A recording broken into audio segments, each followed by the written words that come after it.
அதே மாதிரி எல்லா விஷயத்திலயும் ஒரு ஸ்மார்ட் இது மூவ் இருக்கு. இந்த திராவிட கட்சியில இருந்து ஒரு மாற்றான ஒரு சின்ன இது மாற்றங்கள் இருக்கு. இது ஒட்டுமொத்த கோரிக்கைகளும் இதற்கு முன்னாளில் இருந்த திமுக அரசின் கோரிக்கைகளாகவும் அது அப்படியே வலியுறுத்தி இருக்கு. இல்ல இல்ல நீங்க மாற்றங்கள் அப்படின்றது போஸ்ட் ஓட்ட வேணாம், கட் அவுட் ஓட்ட வேணாம், கோரிக்கைகள் வந்து அதே கோரிக்கைகள் இல்ல இல்ல அப்படி எடுத்துக்கலாமா? திமுக அரசு கோரிக்கைன்னு சொல்லாது, தமிழக மக்களுடைய கோரிக்கை. இந்தியா கூட்டணி தமிழ்நாட்டில இருந்து தாவேகா உறுதியா கலந்துக்கிறோம். இந்தியா கூட்டணி பாஜகவுக்கு எதிரான கூட்டணி, காங்கிரசுடன் கைகோர்த்து பிஜேபி எதிர்க்கிறதுக்கு ரெடி ஆயிட்டாங்க, எடுத்துக்கலாமா? நீங்க இன்னும் அதுக்குண்டான முடிவுகள் அவர் எடுக்கல. இந்தியா கூட்டணியில சேருதா இல்லையாங்கிற எந்த முடிவு? கூட்டணின்றது பொதுவா வந்து தேர்தல் காலத்தோட முடிகிறதா இல்ல இந்த ஆர் ராசா அவர்கள் சொன்னது போல இந்த பூச்சூடியவளை, இப்ப பூச்சூடியவளை விட்டுட்டு யாரெல்லாம் வழியில வந்திருக்கா, பூச்சூடியவளோட யாரும் இருக்கா? ராஜா அப்படிலாம் வந்து ஒரு பணத்தக்க வார்த்தைகள் வந்து என்ன சொல்ல பேசக்கூடாது. கூட்டணி இது தொகுதி வந்து உடன்பாடுங்க, தேர்தலுக்கான உடன்பாடு. அது வந்து ஒரு தற்காலிகமானது, நிரந்தரமானது, லிவிங் டுகெதர் மாதிரி தான் அது. நீங்க ஏன் அதை வந்து பெருசா எடுத்துக்கிற வேண்டிய? இந்த சின்னம் விசில் ரெண்டுக்கு தான் மக்கள் இது இப்போ ஓட்டு போட்டிருக்காங்க. கட்சியுடைய நிர்வாக வந்து கட்டமைப்பு, தொண்டர்கள் பலம், இதெல்லாம் வந்து மக்கள் பார்க்கவே இல்லை. விசில் விஜய். ஓகே.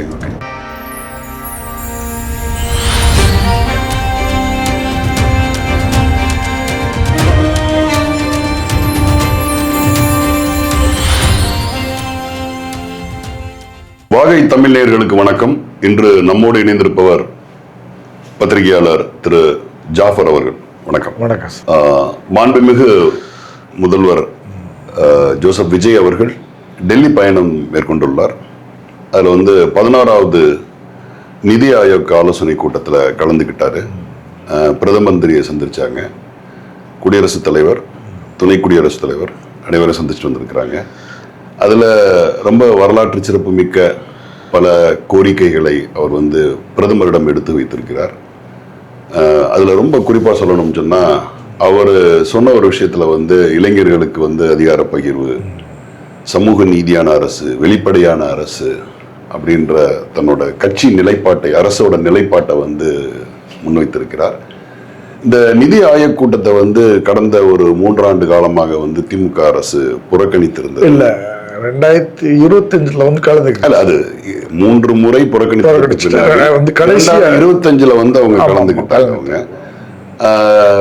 அது புறக்கணித்ததற்கான காரணங்கள் சொல்லும் போது, தமிழ்நாட்டுக்கு ஒதுக்கப்படக்கூடிய நிதிகள், குறிப்பா வந்து நமக்களுடைய டிசாஸ்டருக்கான பேரழிவு இது மாதிரியான நிதி புறக்கணிச்சது வந்து ஒரு பிழைதான், ஒரு தவறான ஒரு செயல் தான். விஜய் வந்து ஒரு ஸ்மார்ட் மூவ்ல இருக்காரு. பட் பிஜேபியோட ஒரு நல்லிணத்தோட, ஒரு இணக்கத்தோட சில தொடர்புகள் இது பண்ணி அரசு சார்ந்த விஷயங்களை அவர் இது பண்றாரு, பேசுறாரு. நிதி சம்பந்தப்பட்டது கூட அவர் வந்து இது வச்சிருக்காரு, கோரிக்கை வச்சிருக்காரு, பல்வேறு இது வச்சு கோரிக்கை வச்சிருக்காரு. எல்லாமே வந்து ஒரு பாசிட்டிவா தான் இருக்காது. அந்த அப்ரோச் டோட்டலா பாசிட்டிவா. அதாவது மத்திய அரசு இன்னொரு விஷயம், விஜய் வந்து ஆட்சிக்கு வந்ததுல இருந்து போஸ்டரு, கட் அவுட் எல்லாமே சிட்டில இல்ல, கெட் அவுட் பண்ணிட்டாரு. கட் அவுட் ஃபுல்லா. அதே மாதிரி எல்லா விஷயத்திலயும் ஒரு ஸ்மார்ட் இது மூவ் இருக்கு. இந்த திராவிட கட்சியில இருந்து ஒரு மாற்றான ஒரு சின்ன இது மாற்றங்கள் இருக்கு. கவனிச்சீங்களா? ஆமா, அதாவது திராவிட கட்சிகளோட செயல்பாடுகள், அதாவது மரபு சார்ந்த ஒரு செயல்பாடுகள் இருந்து டோட்டலாவே மாறி இருக்காரு. அவருடைய ஆடையிலிருந்து, விளம்பரங்கள்ல இருந்து, அவருடைய செயல்பாடு எல்லாமே மாறி இருக்கு. அவரோட பிறந்தநாள் விழாவுக்கு கூட வந்து அவங்க வந்து சிறப்பா கொண்டாடுங்க, ஆனா வந்து கட் அவுட் இதெல்லாம் வைக்க கூடாதுன்ற மாதிரி சொல்லி இருக்கிறாங்க. அதுல வந்து நிறைய மாற்றங்கள், அந்த மக்கள் மத்தியில் அதுக்கு பெரிய இது வரவேற்பு. கண்டிப்பா மற்ற மாற்றங்கள் எல்லாம் கண்டிப்பா ஏற்றுக்கணும். போர் அடிச்சிருச்சு அது, மக்கள் அந்த கட் அவுட்டை பார்த்து ரொம்ப பெரிய இதாயிட்டு சலிப்பாயிட்டாங்க. ரோட்ல போறவன் வரவன் எல்லாம் பெரிய இதா டென்ஷன் ஆனா, அந்த மாதிரி ஒரு சில மாற்றங்கள் இருக்கு. நல்ல விஷயம். இதுல வந்து என்ன கேட்டீங்கன்னா, இந்த நிதி ஆயோக் கூட்டத்தில் வந்து அவங்க எடுத்துரைத்த கோரிக்கைகள் எல்லாமே வந்து உண்மையிலே பாராட்டுக்குரியது. குறிப்பா நீட் தேர்வு வந்து +2 மதிப்பெண் அடிப்படையில வைக்கணும்னு சொன்னார். பழைய கோரிக்கை தான். ஆமா, இருந்தாலும் அவர் அதே மாதிரி கல்விக்கான நீங்க வந்து இந்த மும்மொழி கொள்கை திட்டத்தெல்லாம் நான் வந்து தமிழ்நாடு எதிர்க்குதுன்ற அந்த ஒரு ஸ்டாண்டை வந்து அவர் வச்சிருக்கிறாரு. அதை காரணம் காட்டி கல்விக்கான நிதியை வந்து நீங்க கொடுக்காம இருக்கக்கூடாதுன்னு சொல்லி இருக்கிறார். இல்ல அவர் வந்து டோட்டலாவே மாநில விஷயங்கள் இருக்குல்ல, மாநில இது நல சார்ந்த விஷயங்களை ரொம்ப ஆணித்தரமாக எடுத்து வச்சிருக்காரு. ஆமா, இது மொத்த கோரிக்கைகளும் தமிழ்நாட்டு மக்களின் கோரிக்கைகள், தமிழ்நாட்டு மக்களின் உணர்வுகளை பிரதிபலிக்கிற கோரிக்கைகள். இது ஒட்டுமொத்த கோரிக்கைகளும் இதற்கு முன்னாள் இருந்த திமுக அரசின் கோரிக்கைகளாகவும் அது கருதப்படும். அப்படியே வலியுறுத்தி இருக்கு. இல்ல இல்ல நீங்க மாற்றங்கள் அப்படின்றது போஸ்ட் ஓட்ட வேணாம், கட் அவுட் ஓட்ட வேணாம், கோரிக்கைகள் வந்து அதே கோரிக்கைகள். இல்ல இல்ல அப்படி எடுத்துக்கலாமா? திமுக அரசு கோரிக்கைன்னு சொல்லாது, தமிழக மக்களுடைய கோரிக்கை. தமிழக மக்களின் கோரிக்கையை தான் திமுக அது கடந்த திமுக ஆட்சியின் கோரிக்கைகளை தான் வந்து நீங்க அப்படி அந்த ஸ்டாண்ட் எடுக்காது. தமிழ்நாடு மக்களுடைய இந்த கோரிக்கையை தான் அவர் அது கண்டினியூ பண்றாரு. பிரச்சனை வந்து மக்களுடைய பிரச்சனை தான். திமுக எந்த இது பிரச்சனைங்க இதுல அப்ப ஒரு நல்ல தொடக்கமா இருக்கு. எப்படின்னா முரண் இல்லாமல், மத்திய அரசோட முரண் இல்லாமல் தன்னுடைய கோரிக்கை ஒரு அப்ரோச். இப்ப எனக்கு என்ன கேள்வின்னு கேட்டீங்க, ராஜதந்திரமான ஒரு அப்ரோச். அரசு வேற, இப்ப இவர்கள் கேளுங்க, பிஜேபியோட எந்த வந்து இது கிடையாது, கூட்டணியோ மற்ற இது கிடையாது, உடன்பாடோ கிடையாது. ஆனா அந்த மத்திய அரசோட ஒரு நல்ல இது இருக்கு, அண்டர்ஸ்டாண்டிங்கோட ஒரு இது வச்சிருக்காரு, உறவு வச்சிருக்காரு, அவ்வளவுதான். இதுல எந்த விதமான பெரிய இது சிக்கல் இல்லாம இது பண்ணிட்டு இருக்காரு. நல்லது. இதுல நம்ம கவனிக்கக்கூடிய ஒரு விஷயம் என்னன்னு கேட்டீங்கன்னா, இந்த சாஃப்ட் அப்ரோச் அப்படின்ற அந்த கோணத்துல வந்து அணுகிறது பாசிட்டிவா இருக்கு. இது எல்லாமே கோரிக்கைகள், இது கடந்த காலத்திலையும் வைக்கப்பட்டிருக்குது. இந்த கோரிக்கைகள் கடந்த காலங்களிலும் லெட்டர் எழுதுறாங்கன்னு சொல்லுவாங்க. எப்பெல்லாம் வந்து தமிழக கடற்கரையில மீனவர்கள் வந்து கைது செய்யப்படுறாங்களோ அப்போ வந்து லெட்டர் எழுதுவாங்க. சொல்லலாம் போராட்டங்கள் வந்து மத்திய அரசுக்கு வந்து எகென்ஸ்டா திமுக பல்வேறு போராட்டங்களை வந்து முன்னெடுத்திருக்கு. ஆனா எந்த கோரிக்கையுமே நிறைவேற்றப்படவில்லை. இல்ல, போராட்டங்கள் ஏன் கையில எடுத்தாங்கன்னா, கோரிக்கைகள் நிறைவேற்றப்படாமல் இருந்ததனால் போராட்டங்கள் எடுக்க வேண்டி நிர்பந்தத்திற்கு உள்ளானோம். சரி, அப்படி இது நம்ம வந்து போராட்டமே இல்லாம சாஃப்ட் அப்ரோச்சா கோரிக்கை வைக்கிறாங்க. சோ இத்தனை கோரிக்கைகளையும் எந்த ஒரு ஆட்சேபனையும் இல்லாமல் மத்திய அரசு, பாஜக அரசு ஏற்றுக்கொள்ளுமா? அதுக்கு நீங்க வந்து இந்த நாள் கொஞ்ச நாள் அவகாசம் தரணும் சார். சரி, இப்பதானே கோரிக்கை வச்சிருக்காரு, கொஞ்ச நாள் இது வெயிட் பண்ணி பாருங்க. கண்டிப்பா அந்த கோரிக்கைகள் எதிர்ப்படலாம், நிறைவேற்றப்படலாம். சில கோரிக்கைகளை வந்து இது பண்ணலாம், அவ்வளவுதான். இப்படியான ஒரு சுமூகமான மத்திய அரசுக்கும் மாநில அரசுகளுக்கும் ஒரு சுமூகமான உறவு இருப்பின் அது வந்து நிச்சயமா நாட்டு மக்களுக்கு நல்ல வளர்ச்சி. கட்சி வேற, ஆட்சி வேற. அப்ப மத்திய அரசோட போக்கு, மனப்பாங்கு வந்து மாறணும். அதுதான் தமிழக மக்களின் கோரிக்கை. அதே சமயத்தில் அவருடைய இது விஷயத்துல வந்து கூட்டணி விஷயத்துல, அலையன்ஸ் விஷயத்துல கிளியரா இருக்கிறாரு. அவருடைய அலையன்ஸ் சம்பந்தப்பட்ட ஆட்களை வந்து சந்திச்சாரு, பிஜேபியில் ஆட்களையும் சந்திச்சாரு, ஜனாதிபதியை செஞ்சிருக்காரு, துணை ஜனாதிபதியை செஞ்சிருக்காரு. இதுல நல்ல விதமான ஒரு அப்ரோச் தான், சுமூகமான அப்ரோச், நாகரிகமான இல்ல. இதுல நாகரிகமான அப்ரோச்ன்றதை தாண்டி அந்த தாவேக்காவோட அரசியல் கூர்மையை இன்னும் நம்ம பாராட்டி ஆகணும்.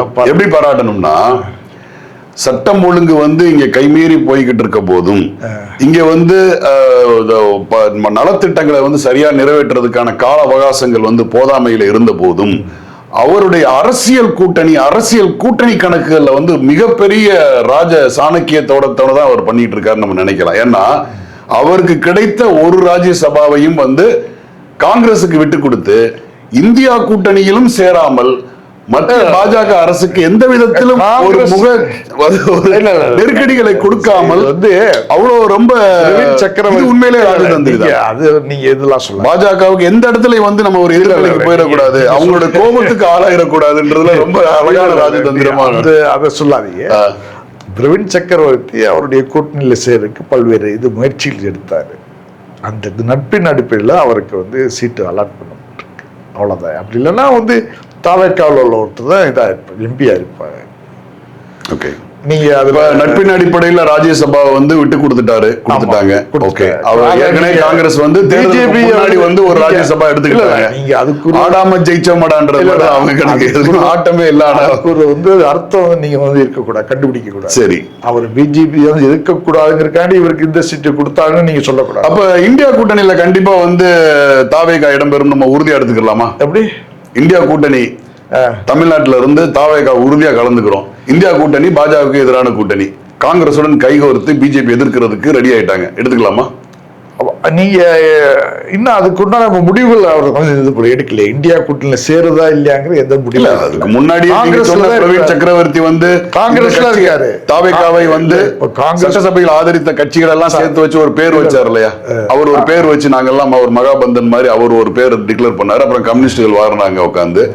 அப்படியான ஒரு முன்னெடுப்புலாம் நடந்துட்டு இருக்கும் போது தாவேகா வந்து இந்தியா கூட்டணியில சேர்றதுக்கு மட்டும் வந்து அது ஏன் அது விதிவிலக்கா இருக்கு? அதுக்கான ஒரு ஆலோசனை கூட்டம் வைப்பாங்க. சரி சரி.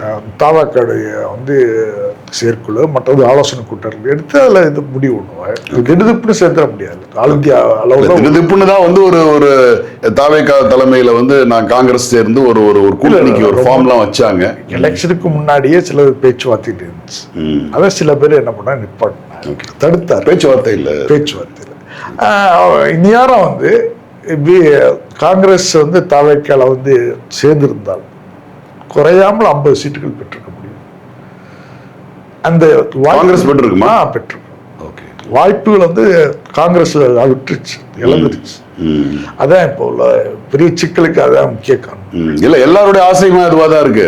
காங்கிரஸ்க்கு மட்டும் இல்ல, மதிமுக போன்ற மிகப்பெரிய திராவிட பேரியக்கம் கூட அந்த கனவு தான் சொல்லுது. நாங்க வந்து உதயசூரியன் சின்னத்துல போட்டியிடாமல் இருந்திருந்தால் இந்நேரம் வந்து நாங்க தேர்தல் தாவேகாவோட கூட்டணி வச்சிருந்தா நாங்க மாபெரும் வெற்றி. எல்லாருமே அந்த தாவேகாவோட வெற்றியின் மேல் பயணம் சுமக்கிறதுக்கு ஒரு ஆசை, கனவுகள் இருக்கு. எல்லாருக்கும் இருக்கு, எல்லாருக்கும் முஸ்லீம் அமைப்புகளுக்குமே இருக்கு. சரி, ஏன் அதை தாண்டி முஸ்லீம் அமைப்பு விடுதலை சிறுத்தை கொடுக்கலாம். விடுதலை சிறுத்தைக்கு ரொம்ப ஆசை இருக்கு. ஏன் நம்ம விட்டோங்கிற பெரிய கவலையில இருக்கு. சரி சரி. அதுல ஆளூர் சானவாஸ் போன்றவர்கள் தான் கொஞ்சம் இதா இருக்காரு. மற்ற பேருக்குலாம் ரொம்ப கவலை, நிறைய பேருக்கு பெரு கவலையா இருக்கு. சரி சரி சரி. மினிஸ்டர் வந்து இன்னொரு 5-6 மினிஸ்டர் நம்ம பெற்றுக்கலாமே. 5-6 மினிஸ்டர் பெற்றுக்கலாம். சரி சரி. ஏங்க இப்ப வந்து 2 பேர் இருந்து இது பெற்றுக்க, ஒருத்தர் பெற்றுக்க 10 வந்து இது இருந்துச்சுன்னா, எம்எல்ஏ இருந்துச்சுன்னா 5 மினிஸ்டர் வந்து. ஆமா கணக்கு. அப்புறம் என்ன இருக்கு? ஏன் சிரிக்கிறீங்க? அடுத்த கேள்வி, இவங்க டெல்லியோட கூடுதலாக டெல்லி சென்ற மாண்புமிகு முதலமைச்சர் வந்து அங்கே வந்து பொதுவுடைமை இயக்க தலைவர் டி ராஜா சந்திச்சாங்க. அங்க சந்திச்ச அடுத்த நிமிஷம் வந்து இங்க தமிழ்நாட்டுல வந்து அவங்க டோன் சேஞ்ச் ஆயிடுச்சு. ஆமா, நாங்க எந்த ஒட்டும் இல்ல, உறவும் இல்ல, திமுகன்ற கூட்டணியே இல்ல, இங்க வந்து எந்த கூட்டணியுமே இல்ல அப்படின்னு சொல்றாங்க.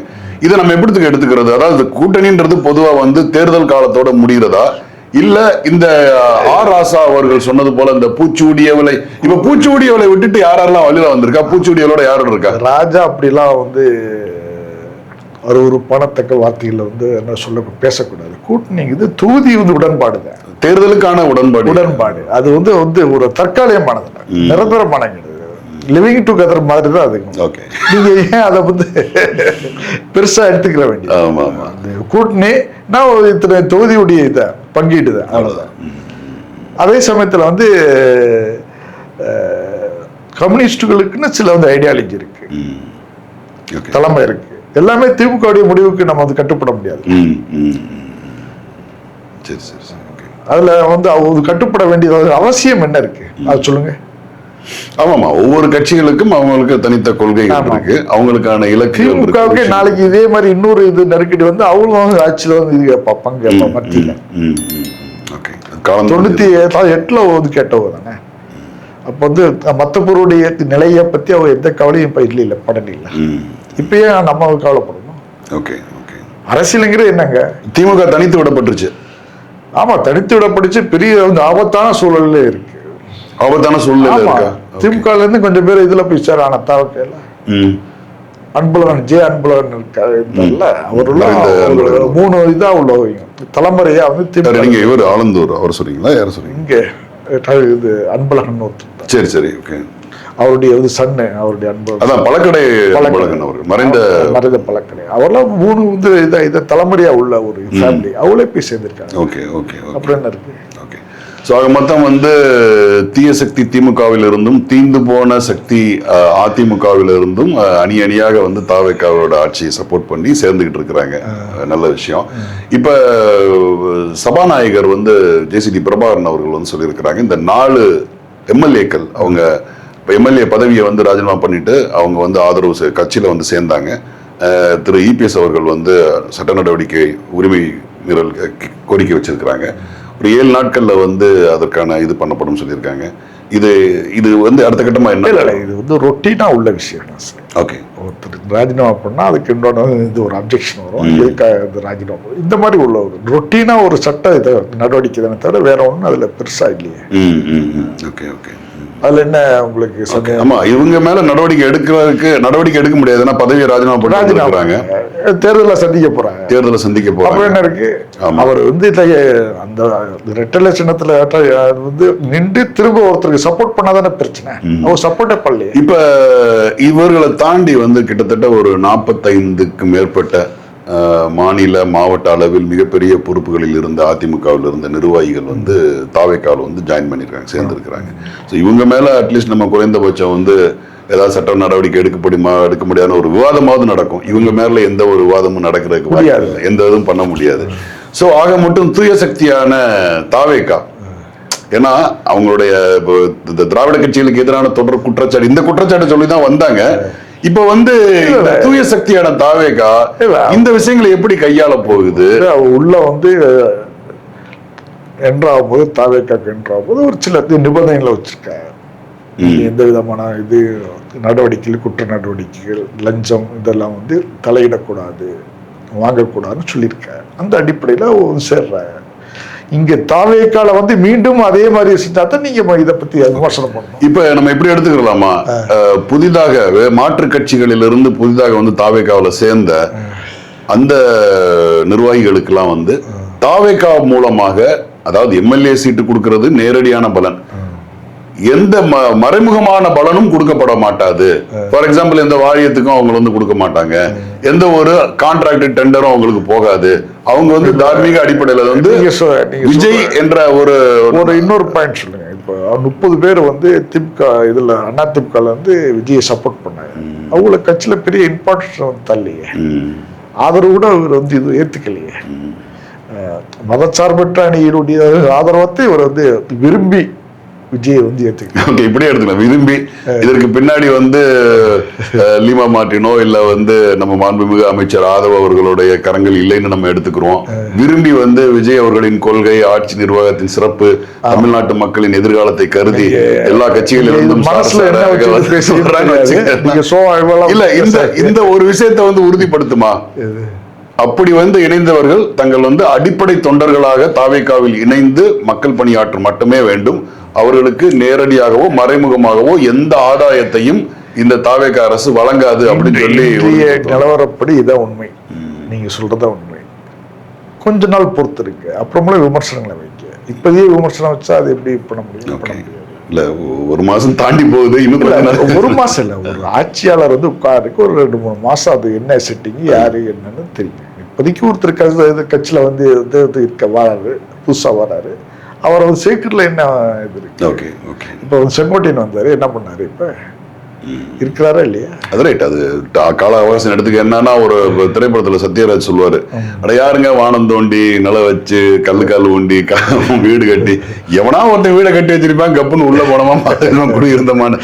ஏன்னா இப்ப இன்னைக்கு வந்து யூனியன் கூட இல்ல அவங்க கிட்ட. தாவேக்காவில் வந்து இப்பதான் யூனியன் கூட ஃபார்ம் பண்றாங்க. சோ எல்லாமே அங்க இருந்து இங்க இருந்து எடுத்துட்டு வந்தா தான் பண்ண முடியும். விஜய் இந்த சின்னம் விசில் ரெண்டுக்கு தான் மக்கள் இது இப்போ ஓட்டு போட்டிருக்காங்க. கட்சியுடைய நிர்வாக வந்து கட்டமைப்பு, தொண்டர்கள் பலம், இதெல்லாம் வந்து மக்கள் பார்க்கவே இல்லை. விசில் விஜய் ரெண்டையும் அடிப்படையாக கொண்டுதான் தேர்தலில் வந்து வாக்களிச்சுக்க போ ஒரு பெரிய வந்து கட்டமைப்பை வந்து இது பண்ணிக்கிட்டு உருவாக்கிட்டு வந்து. நேற்று கூட ஒரு பேச்சில் நேற்று ஒருத்தர் சொன்னாரு, ஒரு விஜய் தாவேக்கால் சொன்னாரு, வணிக சங்கங்களை இது உருவாக்க சட்டத்துறையில கொஞ்சம் உருவாக்கிங்க, வழக்கறிஞர் அணியை நல்லா இந்த மாதிரி ஒவ்வொன்றா உருவாக்கி நல்ல ஆக்கப்பூர்வமான செயல்கள் செய்யட்டும், வாழ்த்துக்கள். இப்ப இந்த விவசாய காலம் இப்ப கூட சமீபத்தில் குறுவை விவசாயிகளுக்கு வந்து ஒரு 138 கோடி ரூபாய் வந்து மாண்புமிகு முதலமைச்சர் வந்து கொடுத்துருக்குறாங்க. ஆனா என்ன இப்ப நீர் வரத்து விவசாயிகளுக்கு தேவையான இப்ப வந்து மழை வர வேண்டிய மழை வந்து ஒரு இதா இருக்கு, ரொம்ப சுமாரா இருக்குது. அப்படி ஒரு நெருக்கடியான சூழல்ல இருக்காங்க. இந்த பக்கம் வந்து மேகதாது அணை வந்து பெரிய இஷ்யூ ஆயிட்டு இருக்கு. அதுல இவங்க கிட்ட போய் காங்கிரஸ்ல இவங்க போய் பேசினாங்களா என்ன ஏதுன்னு தெரியல. இது மாதிரி நேரங்களில் வந்து விவசாயிகளுக்கு தள்ளுபடி செய்ய வேண்டிய வாக்குறுதி கொடுத்தபடி விவசாயிகளுக்கு தள்ளுபடி பண்ண வேண்டிய அந்த கடன்களை தள்ளுபடி பண்ணாங்கன்னா விவசாயிகள் வந்து உண்மையிலே ஒரு ரிலீஃபா இருக்கும் அவங்களுக்கு. ஸோ அதுல வந்து அவங்க நடவடிக்கை, ஏன்னா இப்போ விவசாயம் ஒரு கிட்டத்தட்ட ஒரு 5 லட்சம் ஏக்கருக்கு மேல விவசாய பகுதி வந்து நீர்நிலையை நம்பி நிற்குது, கடன் சுமை அதிகமாகுது. இந்த 138 கோடியை தாண்டி வந்து இந்த கடன் தள்ளுபடின்றது ரொம்ப அத்தியாவசியமானதா இருக்கு. இதை குறித்து ஏதாவது அவங்களுடைய பார்வை என்னவா இருக்கு? ஏற்கனவே அது சம்பந்தமா பேச்சுவார்த்தைகள் இருக்குல்ல, அது வந்து சுமூகமான முடிவுகள் வரலாம். விவசாயிகள் சங்கங்களை வந்து சந்திச்சிருக்காரு, அது தொடர்பான வந்து ஆய்வுகள் நடந்துகிட்டு இருக்கு. விரைவில் நல்ல சுமூகமான ஒரு இது வரும். விவசாயிகள் மேல எப்பவுமே பற்றுதலோட தான் இருக்கிறாரு விஜய் அவர்கள். அதனால போன வீக்க வந்து விவசாயிகள் சங்கங்களை சந்திச்சிருக்காரு. இதே கோரிக்கை வச்சிருக்காரு, நீங்க சொல்ற கோரிக்கையில வச்சிருக்காரு. ஓகே. அடுத்து ஏற்கனவே தமிழ்நாட்டு மக்களுக்கு வந்து எய்ம்ஸ் மருத்துவமனை மதுரையில் அமைக்கப்பட்டு பயங்கர பரவலா எல்லாரும் மக்கள் பலன் அடைஞ்சிட்டாங்க. இப்ப அடுத்த இன்னொரு கோயம்புத்தூர்ல இருந்து ஒரு எய்ம்ஸ் பலன் அடைஞ்சிட்டாங்க சார். அப்ப பலன் அடைஞ்சிட்டு எப்படி எய்ம்ஸ்ங்கிற ஒரு கட்டடம் இல்லையே தவிர ஸ்டூடெண்ட் வந்து பேருக்கு ஸ்டூடெண்ட் நிறைய பேர் அந்த அனுமதிக்கப்பட்ட ஸ்டூடெண்ட் இருக்கிற படிக்கிறாங்க. ராமநாதபுரத்துல அந்த மருத்துவக் கல்லூரியோட சேர்த்து வச்சிருக்காரு. அதனால அதை வந்து பெரிய வந்து ஃபெயிலியர்னு வந்து சொல்ல முடியாது. இல்ல ஸ்டூடெண்ட் ஒரு புரிதலுக்காக கேட்கிறேன் நானு. இப்ப பேரு மட்டும் வச்சுட்டு ஏற்கனவே இருக்கக்கூடிய கட்டமைப்புகள்ல அந்த மாணவர்களை ஒரு குறிப்பிட்ட மாணவர்களை மட்டும் சேர்த்து இன்னொரு முக்கியமான விஷயம் பாருங்க. இல்லங்க, எய்ம்ஸ் மருத்துவமனையின் நோக்கம் என்ன? மெடிக்கல் அட்மிஷன் மட்டும்தான் நோக்கமா? மருத்துவமும் நோக்கம். அப்படி பாத்தீங்கன்னா நீங்க இந்தியாவிலேயே மருத்துவக் கல்லூரிகளில் தலை சிறந்த மாநிலம் தமிழ்நாடு. ஏற்கனவே வந்து போதுமான மருத்துவக் கல்லூரிகள் இருக்கு. எய்ம்ஸ்ன்றதுக்கான நோக்கம் என்ன? நீங்க சொல்லுங்க, எனக்கு கொஞ்சம் விளங்க. எய்ம்ஸ்ன்றது என்ன நோக்கம்? தலை சிறந்த மருத்துவம். எய்ம்ஸ்ன்றது மக்கள், அதாவது இந்தியாவின் தலை சிறந்த மருத்துவ கட்டமைப்புன்னு சொல்லக்கூடிய எய்ம்ஸ் வந்து தமிழக மக்களுக்கும் டாப் ஒன்னு சொல்லும் போது அது தமிழக மக்களுக்கும் பலன் அடையணும், மருத்துவ பலன் அடையணும், மக்களும் பலன் அடையணும். மருத்துவ கல்லூரி நீங்கள் எங்கெங்கெல்லாம் இருக்குதோ அது வந்து மருத்துவ மனைகளாக செயல்படும். மனைகள் தான் வந்து மருத்துவ கல்லூரிகள். அப்ப இங்க வந்து இன்னைக்கு வந்து 12-13 ஆண்டுகள் ஆயிடுச்சு. இன்ன வரைக்கும் வந்து மதுரையில எய்ம்ஸ் கட்டுமான பணி முழுமையடையல, அதுக்கான கட்டுமான செயல்பாடுகள் ஸ்டார்ட் பண்ணல. இன்னொரு எய்ம்ஸ் வந்து நீங்க கோயம்புத்தூர்ல ஸ்டார்ட் ஆகுதுன்னு சொல்றது இது வேடிக்கையா இல்லையா? வேடிக்கை இல்லை சார். இப்பதான் இவர் விஜயுடைய ஆட்சி பொறுப்பு வந்திருக்கு. இதே ஆட்சி பொறுப்பு இப்பதான் வந்திருக்காரு. எல்லாத்துக்கும் சொன்னோம்னா எப்படிங்க இது? திரும்ப அவர் வந்து சாட்ட போய் கேள்வி கேட்கணும்ல. அங்கே போய் நீங்க மதுரையில எய்ம்ஸ் கட்டுமான பணி எப்ப முடியும், மதுரைக்கு எப்போ மெட்ரோ வரும், கோயம்புத்தூருக்கு எப்போ மெட்ரோ வரும் அப்படின்னு கேள்விகள் கேட்கணும்ல. இது என்ன சாஃப்ட் நேச்சர் இருக்கு? அடுத்ததுல கேட்பாரு. இவர் அங்கே போய் நின்றுட்டு திருக்குறளுக்கு வந்து திருக்குறள் தேசிய இலக்கியமாகணும்ன்றது, அவங்க திருவள்ளுவருக்கு வந்து காவிச்சாயம் பூசுறது, இது அரசியல் இல்லையா? இதுவும் தேவை சார், இலக்கியமும் தேவை. நீங்க அப்படி மொத்தமா இது ஒண்ணு இருக்கக்கூடாது, ஒதுக்கிட முடியாது. இதுவும் தேவை, அதுவும் தேவை. ஃபியூச்சர்ல அவர் அது மாதிரி இது கோரிக்கையில் வைப்பாரு, ஆயத்த பணிகளை இது பண்ணுவார், மேற்கொள் பண்ணுவாரு. அதுல ஒரு சின்ன வந்து இது வந்து பாட்டு வந்து தமிழ்நாடு அரசு இடத்த இது பண்ணி இருக்கணும், கொடுக்கணும் மத்திய அரசுக்கு. ஆமா சார், இடத்த கையகப்படுத்தி மத்திய அரசு கொடுப்பாங்க சார். அங்க வந்து ஒரு செங்கக்கல்ல நடுவோம். ஏற்கனவே மதுரையில் ஒரு செங்கல், இங்க ஒரு செங்கல், 2 செங்கல் போதுமா எங்களுக்கு தமிழ்நாட்டுக்கு எய்ம்ஸுக்கு? கொஞ்சம் வெயிட் பண்ணுங்க, அது சுமூகமான ஒரு இதுக்கு வரும், மெடிக்கல் காலேஜ் வரும். நல்லது. இன்னொரு முக்கியமான ஒரு செய்திகள் வந்து பரவலா வந்துட்டு இருக்கு. என்னன்னா திருச்சி கிழக்குல வந்து திரு மாண்புமிகு முதலமைச்சர் அவர்கள் போட்டியிட்டு வென்றெடுத்த தொகுதியில வந்து மறுபடியும் எலெக்ஷன் வர்றதுக்கு அங்கே யாரெல்லாம் போட்டியிடுறாங்க அப்படின்றது வந்து ஒரு அங்கொன்றும் இங்கொன்றுமாக வதந்திகளாக வந்துகிட்டு இருக்கு. அது வதந்தியா செய்தியான்னு தெரியல. அதுல ஒரு செய்தி கேள்விப்பட்டேன். ஆமா, நடிகரும் நடன இயக்குனருமான திரு ராகவா லாரன்ஸ் வந்து அவங்க போட்டியிட போறதா சொல்லி ஒரு செய்தி. இன்னொன்னு வாட்ஸ்அப்ல எங்கன்னு சொல்லி மேடம் திரிஷா மேடம் வந்து போட்டியிட போறா சொல்லி, நம்ம எதை புறக்கணிக்கிறது எதை வந்து ஏத்துக்கிறதுன்னு தெரியல. ஏன்னா எல்லாமே எது வதந்தி நமக்கு அந்த இது தெரியல. அவர் விளக்கம் கொடுக்கற வரைக்கும். ஆனா அப்படி ஒரு அவர் அரசியலுக்கு வருவதற்கான ஆர்வம் இருக்கிறதா வெளிப்படுத்தி இருக்கிறாரு. ஆனா தாவேக்கால தான் போய் சேர்றமா என்னன்னு தெரியல அப்படின்னு சொல்லல. ஆனா வந்து என்னன்னா எப்படி மாண்புமிகு முதலமைச்சர் திரு ஜோசப் விஜய் அவர்கள் அவர் மிகச்சிறந்த நடனம் ஆடக்கூடியவர், மிகப்பெரிய சண்டைகள் காட்சிகள் சிறப்பாக ஆக்ட் பண்ணக்கூடியவர், அவரை இயக்குன ஒரு நடன ஆசிரியர், நடன மாஸ்டர் அப்படின்னு சொல்லும்போது இன்னும் அவருக்கான கூடுதல் தகுதி இருக்குன்னு நான் நினைக்கிறேன். இந்த திருச்சி கிழக்குல போட்டியிடுறது இன்னொரு தகுதி வேணும். பெரிய ஒரு அரசியல் ஆளுமை, ஒரு ரிட்டையர்டு ஆஃபீஸர்ஸ், இந்த சகாயம் போன்றவர்களை டிபார்ட்மெண்ட் நாங்களாம் எதிர்பார்க்கிறோம். ஓகே, அதுதான் வந்து சரியானதாக இருக்கும்.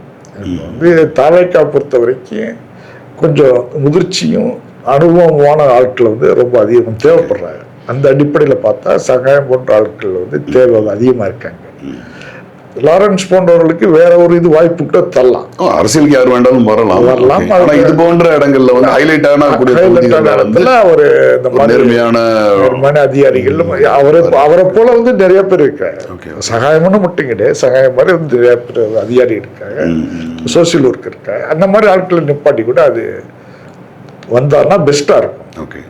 தமிழ்நாடு அரசியலுக்கு ரொம்ப முக்கியத்துவம் வாய்ந்தார். அந்த தொகுதி முக்கியமாக பார்க்கப்படுது. திருச்சி வந்து கிழக்கு ரொம்ப முக்கியத்துவம் வாய்ந்த தொகுதியா பார்க்கணும். மிக்க நன்றி. இதுவரை எங்களுடைய அனைத்து கேள்விகளுக்கும் பதிலளித்ததற்கு மிக்க நன்றி. வணக்கம்.